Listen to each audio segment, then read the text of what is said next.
house needs painting, grass needs mowing, where's he at? Hi, this is Hank. Sorry I missed your call. Leave me your name and your number and I'll get back to you. He's gone fishing. Today's podcast is brought to you by Mossy Oak and Liqua Molly. Hello and welcome to Off the Water with Hank Parker. I'm your co-host Sarah Beth, and you are? Hello, Sarah Beth. I'm Hank Parker, and it's so good to be with you this fine day. It is so good. Yes, it is a beautiful day in the neighborhood. Beautiful fall day. Yeah, that's Mr. Rogers' line. I can't take that. I might get sued over that.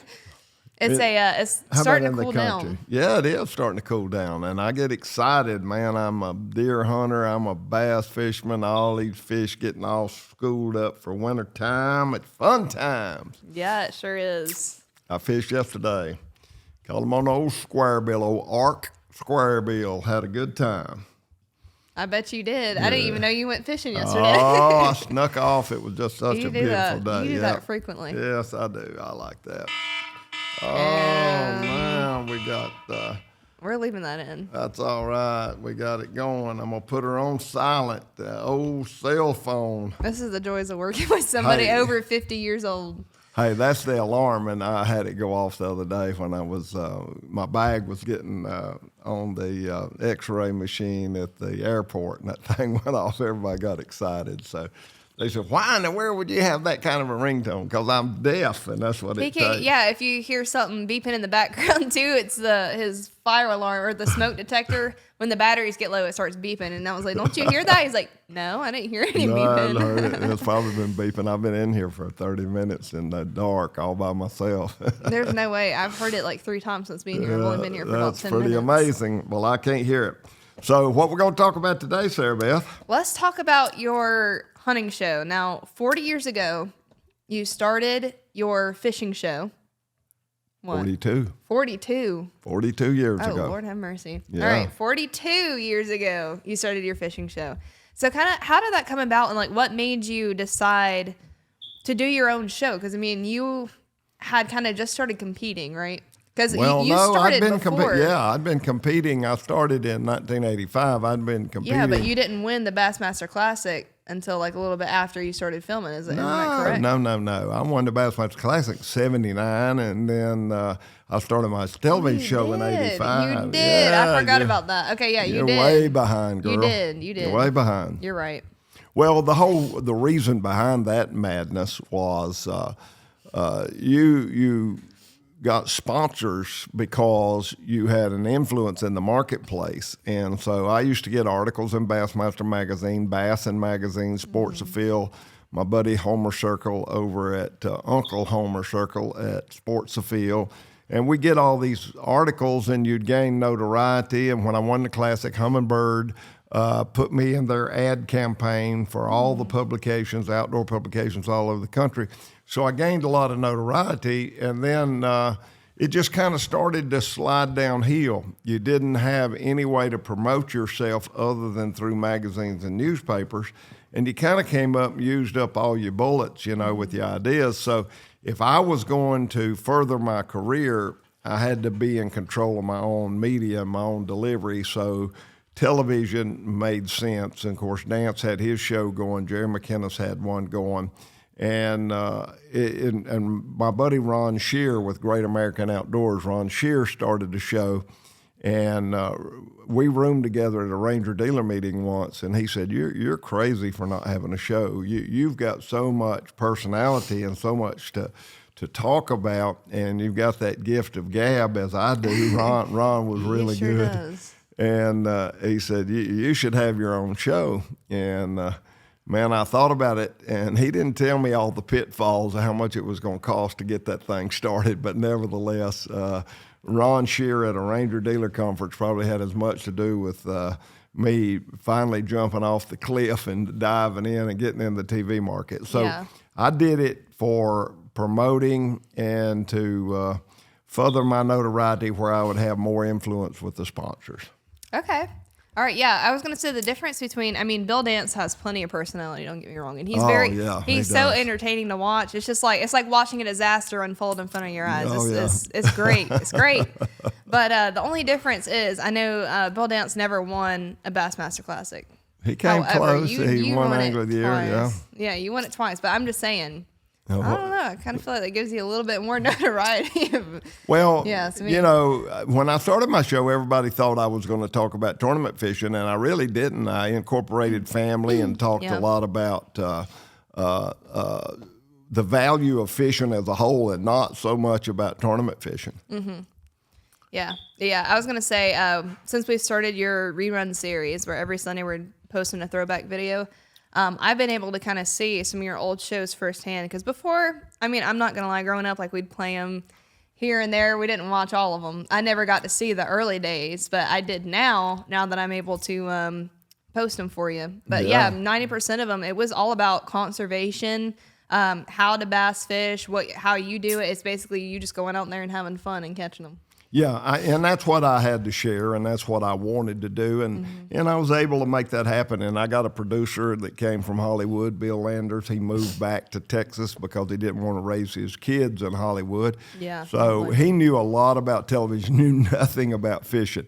I used to get tickled at him. He would say, "Rod reel." I said, "No, Rod no, reel? Bill. It is not a rod reel. It's a rod and a reel. reel. They go together. They're two separate pieces." That's funny. But we had a great time. And he told me early on, he said, if people like you, they're going to watch your show. If they don't like you, you can't fake it. You just can't. You're not an actor. And so just be real, be transparent, share your values, and do it in the way that you like to do it and who you really are. And if people like you, they'll watch your show. If they don't, you can find something else to do. Yeah, you'll know real quick when you got 2 viewers.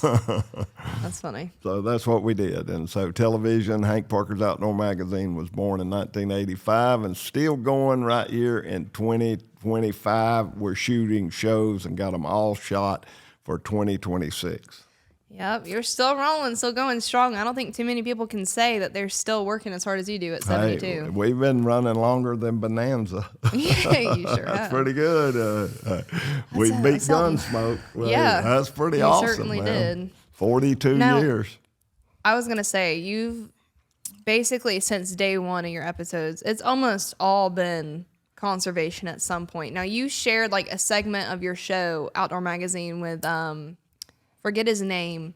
He's a big conservationalist. And a lot of your early shows, like you went out there and looked at the buffalo. Oh, yeah. When you're talking about buffalo conservation. Jerry Hagee. Jerry Hagee, that's Arbuckle him. Wilderness, yeah. Yes. That was he had a theme park kind of a deal where you could drive through an animal park in Oklahoma, And feed Arbuckle, 'em. Oklahoma, and you could drive through, and he had all these different animals, and Jerry was pretty cool. Yeah. But I did a terrible job with that. I just wanted to have a magazine and introduce people to the outdoors. And So I look back, it's embarrassing. I was going to say, how did you even get involved with Jerry Hagee? Like, how did that Bill become a Landers thing? knew him. Bill Landers Oh. knew him. My producer knew him personally. And Bill was from Oklahoma, and he lived right there close by. And so he knew all about Arbuckle Wilderness. He knew Jerry, so he lined that up. Yeah, I was gonna say I think it added a really good flair to your shows. Added like something a little bit different. He did all sorts of species, like stuff that's not even relevant at all to bass fishing or hunting. Oh yeah, no, Like, it had was nothing really to do cool. with Yeah, fishing, it was just, and that's what we, when I started my show, it was very popular at that time. There was a show called PM Magazine, so they covered a lot of different topics, and so that's what I wanted to do. I wanted to be more about the outdoors, and almost all my fishing friends that fished on the bass circuit, almost all of them hunted. They didn't all deer hunt, but they all hunted something, turkeys or waterfowl, and so hunting and fishing goes together well. Yeah, it definitely does. Anything like outdoors to be, as a general term, it's so funny. I was watching this TV show. It's like a sitcom. It's called Last Man Standing. Yeah. And, that their whole spiel is like he works for, like he's the outdoors man, right? And he does it all. But it's like almost like he works like a Bass Pro. Like the entire thing is just like a knockoff version of Bass Pro. And there was actually, in one of the episodes that I watched, he had a Hank Parker magazine holding it, and he looked at it and he goes, he's like, you'd think people would already know your name. You don't have to wear a hat that also says your name on it. He totally made a dig at you. I had no idea. I was like, that's so cool. Yeah, well, that's good. I need to wear that hat. I don't have it on today. You think people know who I am? I think so. Well, I'm Hank Parker. If you don't, I don't have I my think hat everybody on. knows. All these work guys, they wear their name on their shirts. So That's why should I true. not wear my name on my hat? Well, you never know when you're going to hit that age and you just forget. So you're going to have to remind Yeah. yourself. I was in New York once standing in a line and I had a Lou's shirt on. And it was a sweatshirt and it was pretty cool. And we were getting ready to go fishing. And so we stopped in to get some snacks to put in the boat. And this guy said, "Hey, Lou." And of course, I'm oblivious. Lou. And because I had it on my shirt. You Like, thought it was your name. yeah, he said, "Hey, Lou." About 4 times. And he finally hit me and he said, "Lou." I said, "Yeah, man, I'm Lou. Yeah, hey, yeah, what you need?" He said, "Where you from? You talk funny."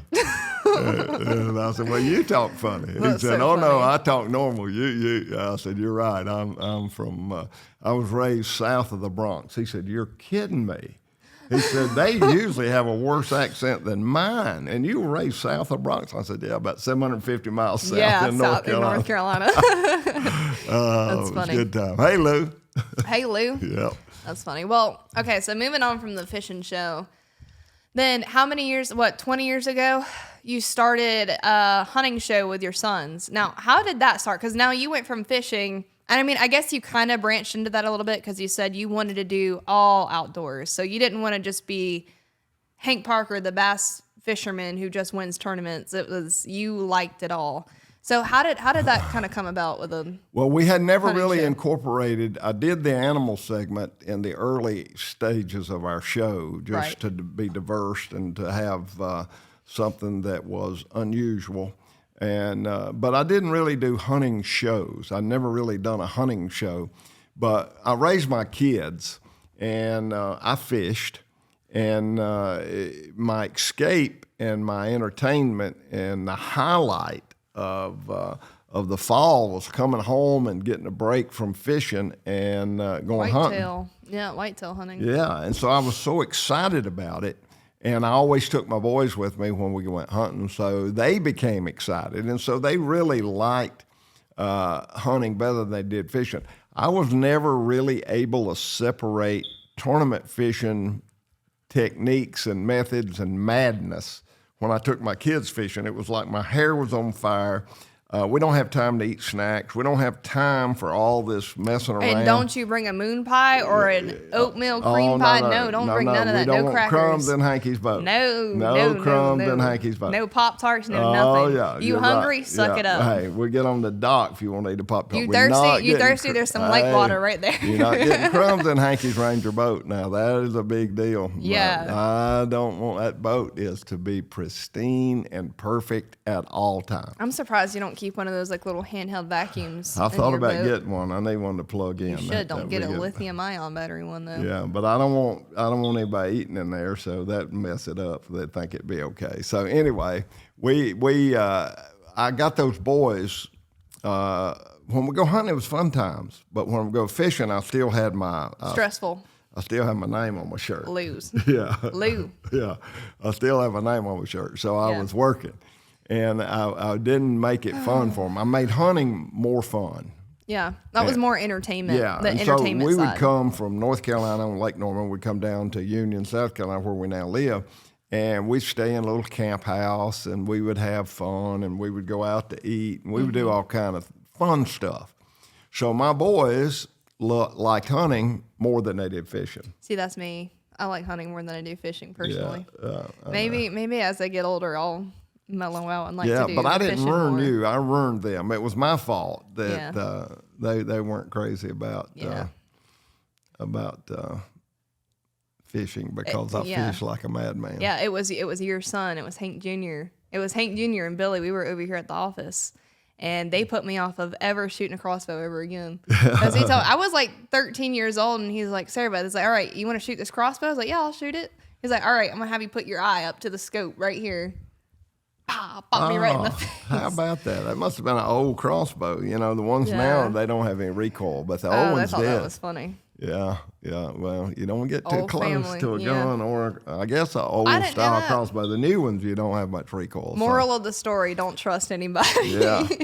All right. So we started the hunting show, and to go back and answer your question, the reason I started the hunting show is Hank Jr. was racing NASCAR, and I had bought a NASCAR team, and I bought Darrell Waltrip's team when he had a Western Auto for a sponsor, and they sponsored his All-Pro, his ASA, and his Busch Grand National team.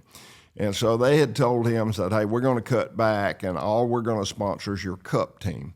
So Waltrip decided at that time he would sell his Busch Grand National, his All-Pro, and ASA team. So I bought all that stuff. And had Hank Jr., and originally had Neil Bonnet going to drive. And Neil Bonnet was going to run, and then he gets killed down in Daytona, and that ended that. And so we set the year out, and then the next year I brought Neil's son, David, who's an awesome guy and was a great driver. And we were undercapitalized. Boy, NASCAR exploded about the time I got in, and it just got crazy. There were 70 and 80 cars trying to qualify, and it just really became a tough sledding hill. And so eventually it broke me. And so I got out and emphasis on the broke. Oh man, I mean, it broke me. It is amazing how expensive it is. And it was just timing. Everything is about timing. And of course, I know God is in control of everything. And he had a plan for my life. He had a plan for Hank Jr., for Billy, and it didn't include NASCAR. So I understand that thoroughly, and it's okay. It's fine. But I spent everything I had trying to build that team, and it just became way more than I could afford. And we had the Marine Corps for a sponsorship, United States Marine Corps, and they were limited on what they could spend or wanted to spend. So we were just kind of boxed in there. And so NASCAR became a real burden for me. I'm still fishing competitively and trying to run a NASCAR team, trying to do a television show, and just got caught up in that. But I did it for all the right reasons. People look back and say, well, do you regret doing that? No, man. My kids, and I taught my kids what I did myself. Forrest used to say, it's no use to dream if you're not going to work. It's no use to work if you're not going to dream. So my kids worked so hard at building cars, from the time Hank Jr. got his first street stock car from Dale Jr. They started working so hard, man. And so I wanted to support them in every way. And my dream was to help them live out their dream. And it was just, their dream was too expensive. Yeah. and so it didn't work out. So now they're both at the end of the career. Billy got a very bad head injury, and Dr. Petty, the neurologist for NASCAR, he said, we'll never, ever approve him to drive. He does not need another concussion. So I'm going to tell you, as long as I'm the neurologist here at NASCAR, he will not drive. So that ended Billy's career. Right, but maybe that was for a reason. Well, there's no doubt it was for a reason. No absolute doubt. I get it. And then Hank Jr., he didn't want to be gone all the time, so he was racing with Jack Roush, and the way that worked out, he ended up testing cars. And so then they wanted him to tire test on Monday, test for Greg Biffle and Carl Edwards on Tuesday, and then get prep day done on Wednesday, and then go to the racetrack on Thursday, and then come home on Sunday night. Wow. Never home. No, he said, I'm not doing this. I'm not going to do it. So he stopped working in the NASCAR field because he had no time at home. And I said, hey, guys, man, my fishing show's going wide open. I could sure use some help. I would like to be able to diversify. I think that'd be kind of neat, second generation coming on and being a part. Virgil Ward did that with his grandson, Greg, and I really enjoyed that and watching Greg follow after his granddad. But my boys didn't want to do that. They said, no, Dad, we want to do a hunting show. I said, okay. If you want to do a hunting show, we'll do a hunting show. And that's about the time I had gotten involved with Khmer Deer and with Swacker. And I thought, we could build something. This hunting show idea might turn out to be really a good thing. Yeah. And so we started hunting, and we built a show. And I thought we had a really good plan. And the reason Sarah Beth and I both keep looking off to our right-hand side, We got a little puppy named Remington, little Labrador. Me. Yeah. Me. Well, He is. He's a our handful. dog. And He's Sarah 8 Beth's months old. real possessive, and she wants to take control and say it's her dog, but it's our dog. And he's over there checking out all the mounts in this office. Were you paying the vet bill? Yeah, we are. We sure are. Yeah, Yeah, where okay. you get your money, girl. Okay. Oh, yeah. Ooh. Now we're talking. Okay, that does not count. A paycheck does not count. I think it does. And so Remy's running around, and so we keep cutting our eyes over there. So Just I to just make want. sure. But if you're listening to the podcast instead of don't looking, you don't even know that. But Nope. for those that are looking, every once in a while we cut our eyes and we're watching this dog, and so Yes. we're not sure what he's up to. And, No, well, there's all sorts of turkey mounts and deer mounts in here. He's enjoying them. He's checked that he's- wolf. yeah. I got a wolf over there in the corner. He's checked that wolf out, and he's not even Hilarious. afraid of it. So that's No. pretty bold. He must think he's bad. Yeah, you think something. He's in that testy teenagery phase of Labradors. Yep. All right. So here we go. Anyway. We go back to the hunting show, and I really felt like we had a really, really strong format to make our show have a lot of notoriety. You had the Drurys, and Mark and Terry do an awesome job, and they kill a lot of big deer. And they have their own places in Missouri and Iowa, and they reciprocate with other hunters in Illinois and Texas, and they had it going on, and they're in big deer country. And so then you look at Lee and Tiffany; they had a show going, and they're a couple, both very good looking couple, and have. They have an interesting relationship in the outdoors apart from their marriage. It's kind of cool and fun to watch. And then you had Stan Potts with Great American or American Whitetail. What was the name? But Stan did a awesome job, and every time he got so excited, every time he kill a deer, it'd be, folks, give me a second. And I just love to watch Stan. And of course, my buddy Harold Knight and David Hill, they had a great show that I enjoyed watching. So I thought, I want to be different from them. I want to be different from all of them. And so what we did was I got involved with Khmer deer about the time we started our show. And when I first started using Khmer deer, to me it was magic. I mean, it was unbelievable. Best thing in the world. It was crazy how good. Matter of fact, there were two guys came to me, and they had a big catalog, and it was called Hunt Biz. And so they were trying to get me to endorse this catalog. And they brought me a copy of it, and it was some really high-end stuff. They had Swarovski, and they had all sorts of hunting gear and outdoors. Yeah, and gear. they had high-end stuff, and it was pretty neat. And it was a way you get discounts and you earn points, but it was more than I wanted to take on. But inside the cover, they had an ad for Khmer deer. And I looked at that and I said, that's got to be a Cajun that came up with that name. He said, actually, the guy is from Louisiana, but he's from northern Louisiana. But I thought, what a great name. That is awesome. Khmer and I deer. started laughing. And I said, that's so funny. And they said, well, it may be funny, the name, but I'm going to tell you, the product's incredible. So they got to telling all these stories between themselves. They kind of just left me out, and they started telling Khmer deer stories. And so I'm listening, and I'm thinking, these guys cannot be embellishing that much. There must be something to this stuff. And so I said, y'all, do you happen to have any with you?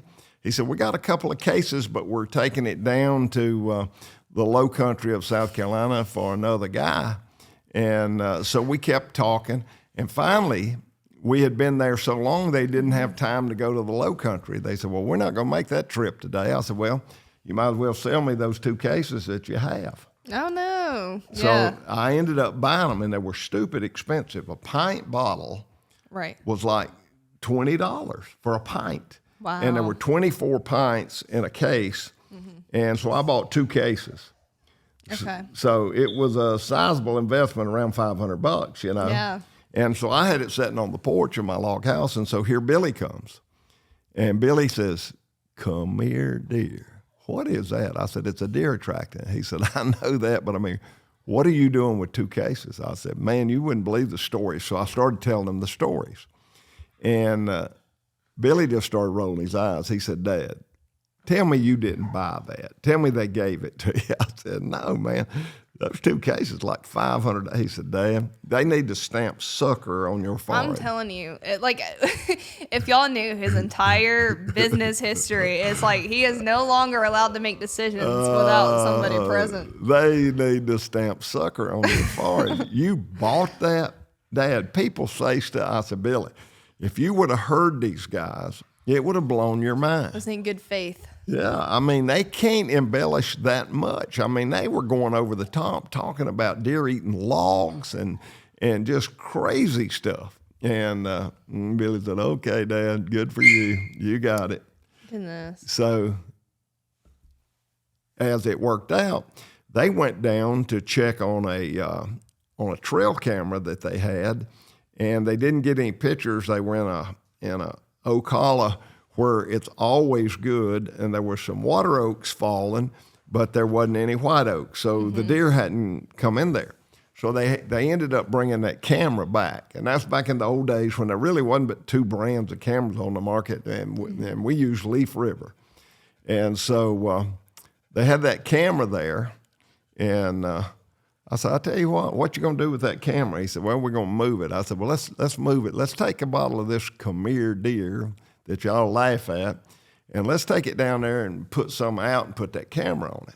He said, that's a great idea. So we go down, and I said, they just put it out in the middle of a field. And he said, Dad, come on. I said, hey, I'll tell you what to do. Right here in this 2-track road, there's some deer been crossing right here. There's deer tracks. Let's just pour it out on this grass. Now, we didn't mix it with water, and we didn't spray it. We didn't follow instructions at all. You just sprinkled it. I just poured it out on the grass there, and we put that Leaf River trail camera. And back in those days, I think maybe 8 gigabyte card is all it would hold. Mm-hmm. And so we go back the next day, and this road's tore up, and there's deer tracks everywhere, and the grass has been eaten. And I thought, these guys got up this morning and came down here, and they're setting me up, you know, because they did that on purpose. Yeah, I'm figuring, okay, they've set me up. Well, turned out we pulled that camera, and the card was full. You know, I think it was like an 8 gig card is all it was, and so the card was full. Yeah. And we started looking, and it's buck after buck after deer we'd never seen before. It was attracting them for miles, so they probably smelled it. I don't know for miles, but I think they were probably on our farm, but we just had never seen them before. Mm-hmm. And so I'm blown away. I mean, I'm completely blown away.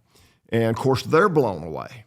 And now we start putting this stuff out at all these different trail cameras, and we have all these deer showing up. And I mean, it's almost instantaneously. I mean, sometimes it takes 2 days, but most of the time, the first night, they're there. Yeah. And so we thought, man, that is magic stuff. Well, then when the hunting show came along, I thought, man, here's what we're going to do. We're going to travel the country, and we're going to go, and we're going to get us some of these Leaf River trail cameras, and we're going to carry them with us, and we're going to take this come here deer, and now I've learned how to put it in a pump-up sprayer, and we bought the concentrate, and you put it in a pump-up sprayer and spray it, and it's amazing what deer do. I mean, it's just crazy. And so that was our method of madness. I thought, how neat would this TV show be if we left North and South Carolina and went to Missouri, and we sprayed come here deer, and we got pictures of giant deer, and then we went in there and harvested them. Mm-hmm. I mean, how cool would that be? It'd be a whole different format for a show. So that was our plan. Mm-hmm. And we made that work for a couple of years pretty darn good. It wasn't perfect, and deer didn't always respond to come here deer everywhere we went as they did on my farm. Although I only had 1 or 2 cases where they didn't respond to it. most of the time, we would go up there and we would scout just like normal hunting. And we would find a scrape line, we'd find white oak acorns, we'd find where deer are using, we're finding where they're bedding, where they're traveling. And then we would strategically set up a deer stand based on the circumstances. But then we would take those trail cameras and we would scatter out throughout the woods, and we'd bait up about 8 spots. So we'd have Billy in a spot, have Hank Jr. in a spot, and have me in a spot, traditionally scouting, as we always have done our whole life. Right. But then we'd bait up these 8 spots. Okay. Yeah, with come here deer. With come here deer and trail cameras. Okay. And of course, at that time, you didn't have trail cameras that would feed back to your phone. You had to go physically pull the card. Go take the cards out the cameras and then go back and check them. Put them in a Well, we carried a card reader with us. We did have a card reader with Okay. us, so we could look at them and then we could format them and put them back in the camera. That'll save you some time. Inevitably, Yeah. we would end up killing the deer or finding the deer we wanted to hunt with the come here deer and the trail cameras opposed to our traditional setting up. So it was a great story, and we made that work, and it was a lot of fun. Well, then Billy gets married, then Hank Jr. has another kid, and then they're busy at home. Life got in the way. And so guess who's doing all the traveling? Papa. Guess who's sitting in the Hank. tree the entire month of November, the entire month, every day, Hank. from daylight to dark. And then guess who that didn't make very happy? Well, Martha. Martha wasn't real happy, but I was gone. We would go elk hunting, and we would do that starting in early September, and then the last hunting season that we participated in was in Texas. It went out like January 19th. So from the 1st of September to the middle of January, I'm gone, Right. and I'm hunting, and it got to be a strain, and I so much love fall fishing, and man, I wasn't getting to do any of that. And so after 15 years, the hunting business had changed, and I'm gonna tell you, good and bad, the good, the bad, the ugly on trail cameras. Trail cameras are awesome, and they help you so much determine where your deer are, how to hunt them, where they come from, what wind is the best for where you got it based on where the deer come and go. Lots of good things. But the bad thing about trail cameras is all these outfitters that, and you can't blame the outfitter. So this sounds like I'm going to gang up and blaspheme outfitters. I'm not. Right. I'm not. I don't blame them. But they would go and get a picture of a big 190, 200-inch deer, and now all of a sudden, you're not just going up there and hunting. You're hunting a deer that they put a name on, and they put a price tag on it. And all these outfitters are trying to make a living, and it's a difficult business to make a living in. I get that. Yeah, So, but come on. well, but I mean, I get it, and it's like really for sport, but I kind of feel like doing stuff like that, it really zaps the joy out of the hunt. It and I does. just feel like it's It wrong. does. It's But wrong. again, you can't blame anybody. It's just They're trying to make a living. They got families to feed That's too. exactly. Yeah. But the negative part was it came down to money. So whoever had the most money killed the biggest deer. Yeah. And it just took the fun out of it. And Yeah, all of a so- sudden, now I fought so hard to get come here deer legalized in South Carolina. Yeah. I fought really hard to get baiting legalized, and I'm going to tell you why. And I regret I did that. I really do. I regret that I did that. But it's not fair that I have a farm and I can put food plots out and I can do all sorts of things to draw deer. And here's a guy that works over here at a factory, or he's got a lower paying job, and he don't have but about 6 or 7 acres he can hunt and take his son or grandson. Yeah. And they're not, the deer aren't gonna. yeah, and he can't afford to put in a food plot. Maybe it's all pine thicket. He can't.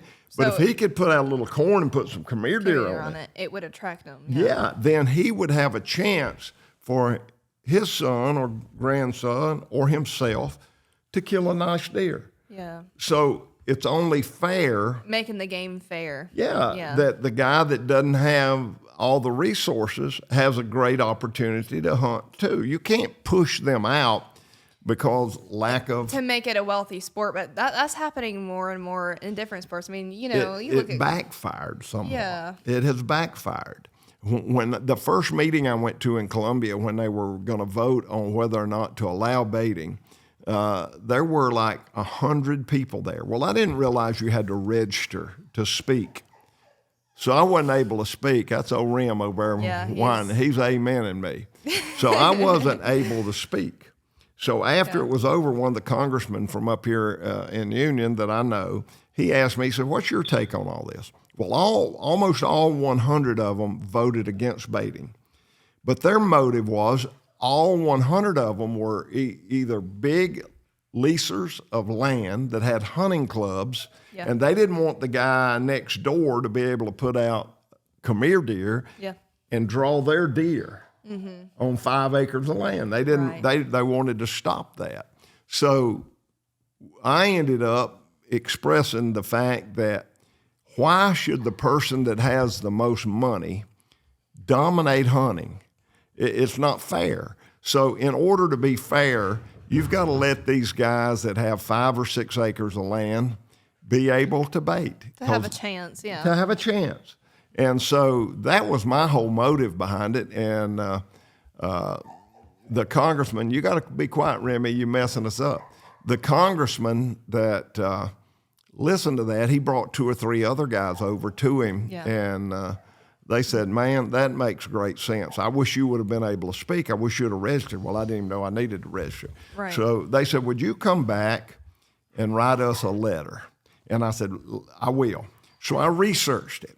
Okay. States that allowed baiting had more youth participation. Right.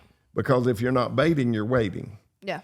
And kids don't have the patience for that as much as they did 25 years ago. There's too many options. Right. When I was a kid, we didn't have many options. I mean, you either went fishing or hunting or played horseshoes or sat in the house, and that was about it. So now there's so many options, people are not going to go. I went 17 times before I ever saw a deer. Yeah. All right, we're going to pause real quick and take a Remy break. We're going to take a commercial break because he's Yeah, probably we're going to take outside. a commercial break for Remington needs to go wee-wee. Outside. I want to give a shout out to Liqua Moly. Man, they've got a great product. You need to go look them up at liquamoly.com. And we're going to give a shout out to Mossy Oak Properties, Mossy Oak Native Nursery, and Mossy Oak Biologic. Yep, that's the seed I plant, Mossy Oak Biologic. Remington has left the building. He has. As Remington has left the building, we're back. And I hope you enjoyed that commercial break because we just faked that. We didn't have a commercial to put in there, but it's okay. Well, I was going to. Yeah, okay. I'm going to. Well, put one in there. Who will ever know? All this will be edited out if you put a commercial in there. Now I'm going to have to edit all this part out because no, we just a gift of gab, here. gift of we gab. don't mind. This is not a polished operation. This is just having a good time with a podcast. So that is true. Yeah, we can leave it all in there. But anyway, wherever I was at, we were talking about drawing deer, putting. You were talking about baiting, and you said the youth. Now the youth don't have patience enough to we got all to that go covered. out there. Yep. And so he said, write us a letter, and you said, you know what, I'll do that. Yeah, and I did a lot of research, and states that allowed baiting had more youth participation. Yes. They grew more revenue, and all that is exciting to Congress people. More revenue is a big part of what they do, and that's their job. So baiting was legalized. I'm still not against it. I'm not just happy about it. I participate in the program because it's available, and I do run trail cameras. Right. But it took all the fun out, man. You go up there and you got an outfitter, and he's got all these deer that you can hunt. But over here, he's got 5 big deer that are on camera, and if you're going to hunt these, you're going to pay a $10,000, $5,000, or $150 an inch for anything over 160 or 50 or whatever that number is. And it just, man, all of a sudden, it's not hunting anymore. It's not hunting anymore. You're paying your way to get. I mean, at that point, what's fun about it? Like it's not like you're actually hunting that big deer as like you're hunting it. It's the fact that you paid to go in and get that deer. We leased land for a long time. We would go up and we'd lease land in Missouri, lease land in Kansas. I lease land in Nebraska. I lease land in Texas, and we lease land in Kentucky and Ohio and West Virginia. And we had all these deer leases. Well, people learn who you are and when you come and go, and so we were getting trespassed on so bad, and man, that became stressful.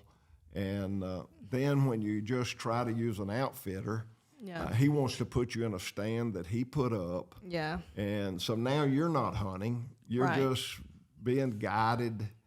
And man, that takes the fun out of all of it. Like old traditional hunting, like even from like what I grew up on, I couldn't imagine just like having somebody. I mean, I kind of did. It was y'all that was telling me like where to go and what to do, but I'm just saying I couldn't imagine though that being it. Like that's your hunting experience. I feel like that's honestly kind of sissy, if you ask me. I'm like, what kind of man, kind of man are you? Well, we all want to get our kids involved and want to get our grandkids, and I've got redneck blinds with swivel chairs in them. Ain't nothing redneck about a redneck blind. Yeah, and it's fun to take your kids and your girls, but it's time when these boys get 12, 13, 14 years old, let's go really hunting. You know, I did that with Boone. Boone likes to go real hunting. He tracking. He don't want to go sit in a blind. No, he likes to go track. He wants to get that saddle out and tree saddle.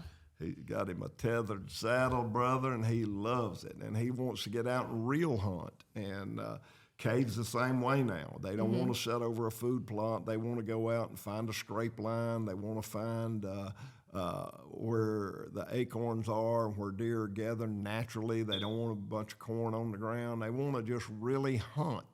And that's the way I grew up, and I think we need to do that, even though we want to make it good for our kids. When they get to a certain age, we need to teach them how to really hunt, and that's an art that's fading away with all the baiting and all the trail cameras and all the convenient blinds, pop-ups, and man, there's just so much that's changed.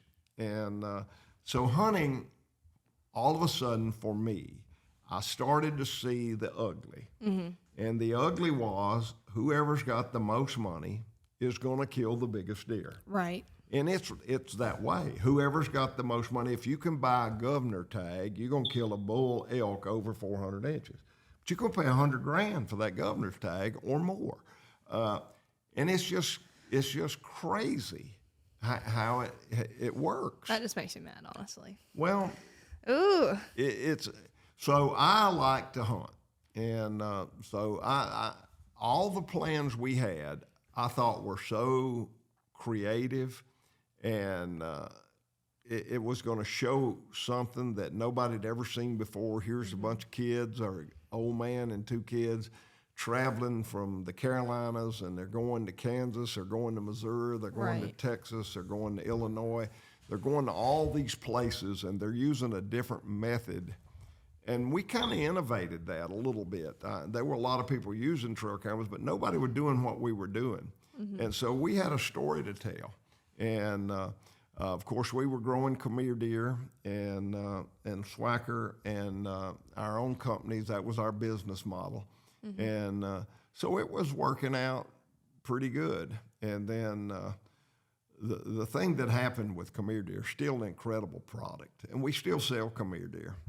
We sell just a fraction of what we did 20 years ago. Where can people get it? They can get it to the Walmart. They can get it online. They can get it different places, sometimes Academy, but Walmart has been the most consistent. But you can go online at FL Outdoors and find Khmer deer, Swacker, tack veins, all the products, Steel Force, everything that FL Outdoors has to offer. So FLOutdoors.com is the place to go, and they can give you a dealer close by, or they can ship it to you themselves. So, but it's a great product. But we had a competitor that mixed up just sugar water, and there were so many of them doing this, and they were making all these claims. And I was overstating Khmer deer just to try to break even, in the marketing war. But I'm not just going to go over the top and blatantly And lie. lie. And you were almost forced to do that because they were sensationalizing this stuff that didn't work. And people just got a bad taste. And, of course, I had a lot of people contact me and say, man, I tried Come Here Deer and it didn't work. And a couple of times I actually went to those people and said, tell me what you're doing. And out of all the trips I made, everybody that I dealt with that said it didn't work, when I left, they said, wow, it does work. We were just doing this it wrong. or doing that Yeah. or whatever. So, but you can't do that with everybody. And I tried, but you can't. And but it was an amazing product, and it was a great run, and it's still available today. It's still a great, great product. And we had a good plan. But when Billy came to me and said, Dad, Hank Jr. is going to go to work with Snowbird, a Christian camp up in the North Carolina mountains, so we're going to have to find a new editor. Hank Jr. had been editing and putting our show together. Since he wasn't traveling as much with his kids, he could stay home and still contribute to The show, yeah. our show. And so now Hank Jr. is going to take a job with Snowbird, a Christian camp. Hank Jr. was called by God to do that. He got a degree from Liberty University online and was a youth pastor at one time. And he felt very much the call to go to Snowbird, and so it wasn't about money, it wasn't about family, it wasn't about help us out, keep going. It was something that was far greater than anything we could say or do, so he's gone. And so Billy said, and I've been selling commercial real estate, and I'm making more money selling real estate than I ever have in the hunting show, so what do you think if we just threw in the towel? Like everything we just worked for. Wow, there it goes. No. I'm thinking no more sitting in a tree the you're- entire month of November. So you're happy about it. You can get too much banana pudding. Yeah, that's true. Yeah, I tried to look sad. I had to put my hand over my mouth because my smile was all the way up to my ears. But when he said, now I get to fish in the fall. Now I get to Get to hunt do the when things. I want to hunt, not because I have to hunt. Well, that's what happens though when you make your hobby your profession. I feel like it's really easy to lose sight of the things that you actually used to do. Like you don't want it to ruin why you loved it to begin with. Yeah, and that does happen. But that really has never happened to me in fishing. Yeah. It never has. You're just that passionate about it. I just still love to go fishing. But hunting was so much work. And you had so much adverse situations. I hunted in Saskatchewan, Canada, and I hunted with an outfitter named Harley No. And Harley was so awesome. And it was real hunting, man. He and I'd put our heads together, and he'd say, what do you think about doing this or doing that? Harley, I think we ought to do this. Okay, we can do that. Boom, boom, boom. And we'd go and we'd hunt, wilderness hunt, in really cold temperatures and adverse conditions. But it was so adventurous. Yeah. Man, I loved that. And I did that from 1989 up until 2020 when the coronavirus Hit. Yeah, everything shut down. The big you had to shutdown, have yeah. a shot to go to Canada. I never did take the shot. But for you. nevertheless, that ended it. Yeah. I hadn't been back. And it's okay because Harley's doing the same thing. They're running trail cameras, and if they find a big deer, you're going to pay extra. I don't like that. And I told Harley that. I don't like that. It just takes the fun out of it. So It should just be an overall flat fee, and then if you get one, you get like whatever you that's get, the you way get. it It was. should just be like you pay to hunt, and the hunt fee should be the same regardless of what you bag. that's the way it was. And Harley was so fair, he would have stands that he didn't let anybody else hunt. So when you came to camp, you wasn't hunting behind somebody, and he had enough land he could do that. And nobody knew what was there. Yeah. You had to go sit and see.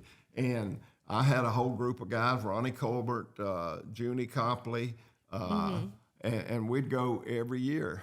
And one year Junie killed the biggest deer. One year Ronnie'd kill the biggest deer. Yeah. One year I would kill the biggest deer because we were all hunting just as hard as the other, and it was chance. And then all of a sudden, the trail cameras came along, and then they started to know what's on there, and they said, we can make a profit off of this. That's right. And that's what happened. So the fund was gone. Billy was wanting to get into commercial real estate. Yeah. And Hank Jr. was working at Snowbird. Yep. So they said, They're all still doing that. hey, Pops, you are free to go. You can go fishing in October. And that's what he does. Yeah, I love it, man. So it's all good. So that's how all that came about.